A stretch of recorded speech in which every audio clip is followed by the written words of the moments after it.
minha mãe tem 11 irmãos, né? Teve 11 irmãos.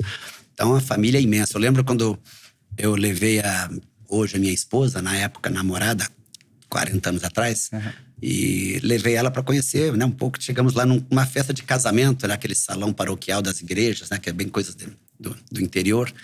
E tinha mais de 700 pessoas, né? Chegamos no salão e ela me perguntou, né, quem são teus parentes? Eu falei, todos. Mas, enfim, saí de Caxias, né, muito cedo, já acho que com uns 3, 4 anos de idade. O meu pai, que é de Santa Catarina, nos mudamos para uma cidade pequena lá de Santa Catarina para ele recomeçar a vida dele, né, profissional. E tem uma história bonita também para contar, que eu aprendi muito. Eu acho que eu falo um pouco rápido, porque é um pouco do Catarina. E Porto Alegre. Então, a partir daí, tivemos aí várias coisas na vida que me fez despertar ainda mais esse espírito empreendedor, né? De querer realizar, vencer. Num primeiro momento, né, corresponder, né, o que eu entendia que era de merecimento dos meus pais, na minha família. E sim, fui bastante determinado, né? Diria até que bastante dinheirista, né? Nesse meu início, né, de adolescência, juventude. Então foi isso, acho que tive uma escola. Você teve dificuldades para começar? Dificuldades, né? Como todo primeiro passo sempre é, né, mais difícil, né? Mas sim, eu digo que Na sua família tinha recursos? Não tinha, não. Por exemplo, quando nós fomos para essa cidade pequena chamada Sombrio, uma cidade na divisa quase com o Rio Grande do Sul, Santa Catarina. Nós fomos morar num pequeno espaço atrás da igreja, e a minha mãe fazia comida para o padre, para as pessoas próximas, e limpava a igreja em troca do aluguel, para a gente não ter essas despesas. Então foi assim, a gente teve, assim, nunca passei fome, sempre, logicamente, a minha mãe e meus pais sempre dando um jeito de trabalhar. Só tem 2 filhos, eu tenho um irmão 1 ano mais velho. E então nós saímos de Caxias do Sul, né, em busca, logicamente, meu pai em busca de novamente, né, buscar. Você comentou que seu pai estava recomeçando a vida, né, profissional. E ele foi, né, uma das coisas que eu aprendi, meu pai, né, ele realmente é um exemplo para mim, lógico, né, seu João Antônio Pereira. Eu aprendi uma coisa linda com ele, que é saber se levantar. Todo mundo cai, né, todo mundo cai.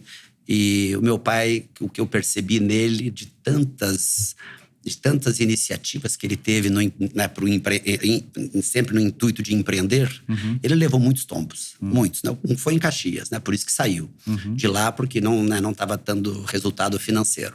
E ele sempre, né, tendo essa demonstração de se levantar, né, e partir para a próxima. Então foi isso, né? Fomos para lá, né, com esse propósito. As coisas andaram muito bem no início, lógico, né, com essas economias. Aí o negocinho dele lá, que era com calçados, foi crescendo. E passamos a ter até saímos da igreja logo, né, passado que eu acho que 1 ano, sei lá, um pouco mais. Alugamos, meu pai comprou uma casinha lá. Aí depois passamos uma coisa maior e com, acho que, sei lá, pouco tempo, 2, 3 anos, nós já éramos bem-sucedidos, né? Já estava numa escola particular de freiras, eu e meu irmão, né, os negócios indo muito bem, a fábrica crescendo, né? E até que eu devia ter uns 7 anos de idade, ou seja, fiquei lá uns 4. Aí teve um incêndio,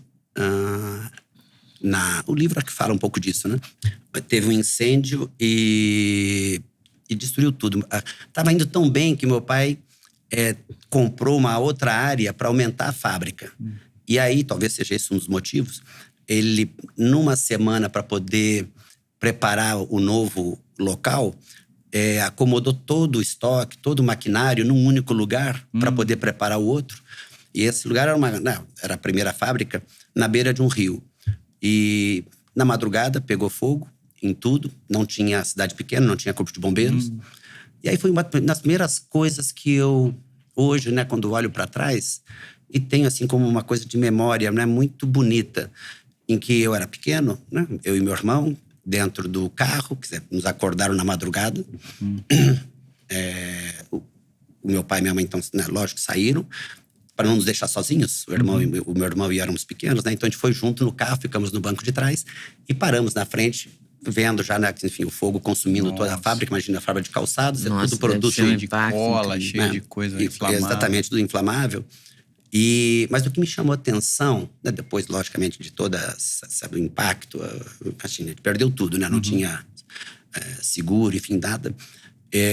Tanto que depois nós saímos dessa cidade para Porto Alegre para recomeçar de novo do zero. Só sobrou o terreno. Ele só conseguiu o dinheirinho para vender o terreno, porque todo o maquinário, todo o estoque, tudo. Mas o que me chamou a atenção foi o espírito de solidariedade, que estava toda aquela população pequena, toda, assim, uma grande parte da população, indo no rio com balde. Para apagar o fogo. Para pegar água. Imagina, era uma gota no... mas né? tá. Mas o espírito... Mas o gesto era bonito. Então, aquilo... Não, eu via, logicamente, né? Minha mãe chorando, enfim, as pessoas ali, né? Num desespero. E acho que foi o primeiro incêndio da cidade, né? Então, foi realmente uma coisa impactante, né? Mas o que me chamou a atenção era assim, parecia um formigueiro de tantas pessoas indo com o seu baldezinho pequeno, né? No rio, pegando a água para tentar jogar naquele fogaréu, né? Que imagina de metros e metros de altura, de labaredas de fogo, que não resolvia em nada. Mas isso sempre me marcou, sempre me chamou a atenção esse sentimento das pessoas, né? De ajudar, né? Quando tu tem esse sentimento de que tu acha que tu pode fazer o bem para alguém, né? De alguma maneira tu fazer isso. Então, de uma certa forma, isso me marcou muito, né? E foi isso que me trilhou a vida um pouco, né? De ter esse espírito empreendedor de eu quero vencer, né? Quero proporcionar para minha família o que eles merecem. E você conseguiu? Sim, eu diria que sim, muito rápido até eu diria, viu? A vida tem sido muito, muito generosa comigo desde cedo. Lógico. Sabe, tem uma coisa que eu aprendi, né? A gente aprende muitas coisas, né? Lógico, na vida a gente aprende todo dia, né? Aliás, eu sempre digo que a gente tem que aprender sempre, não para ser melhor do que ninguém, mas para ser melhor do que você era, né? E eu sempre tive isso, eu sempre quis aprender muito para ser melhor do que eu fui, do que eu já fui. E em todo esse processo de seguir em frente, eu tive, né, logicamente, muitos ensinamentos, mas acredito que na vida a gente faz por merecer, né? Pelo que a gente pensa, não pelo que a gente fala, ou como a gente age. A atitude é importante, lógico, é uma tentativa de demonstrar o que você pensa. Mas nem sempre, né, o que você pensa, né, você consegue verbalizar. Às vezes você estuda, né, você aprende, você tem coaches para poder falar, verbalizar melhor.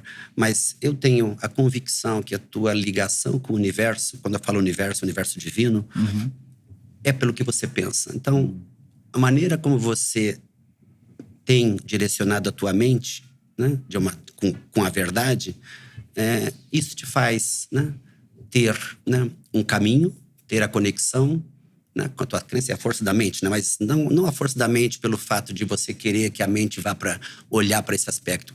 Quando tudo é espontâneo e verdadeiro, é o que eu acredito. Aqui nesse plano de vida que você passa muito rápido, aqui você faz por merecer. Eu acredito muito que a vida tem sido muito generosa comigo em tudo, né? Profissional, pessoal, familiar, né? Muito mais do que eu poderia imaginar. Mas eu atribuo isso pela maneira do que eu acho que eu tenho, do meu equilíbrio mental, espontâneo e verdadeiro. Eu posso ter machucado alguém na vida, né, nas negociações, mas nunca foi por intenção. Sempre foi muito verdadeiro. Eu sempre me coloco no outro lado. Lógico, vivemos no mundo capitalista e a gente tem, né, obviamente, né, toda uma necessidade de usar os argumentos, né, dentro do que é o mundo capitalista. Né? A arte de negociar, o blefe e tal. Mas dentro, se você tem a consciência que você está fazendo isso de uma maneira justa, honesta e correta e verdadeira, as coisas vão acontecer, uma questão de tempo. E quando é que começa o empreendedor Dodge? E o negociador também começou a nascer, né? Qual foram as primeiras negociações? Como é que você começou para virar esse homem do entretenimento de hoje? Nessa área, interessante. Aí já em Porto Alegre, eu tinha uns 12 anos para 13 anos. Acho que é isso, A gente organizava lá no Sul, aqui na Rio, São Paulo, chama de bailinhos, né? Lá no Sul chama de reunião dançante, chamava de reunião dançante. Então, nessa idade, a gente foi a Porto Alegre também, toda a dificuldade de recomeçar. Fomos morar numa vila, né?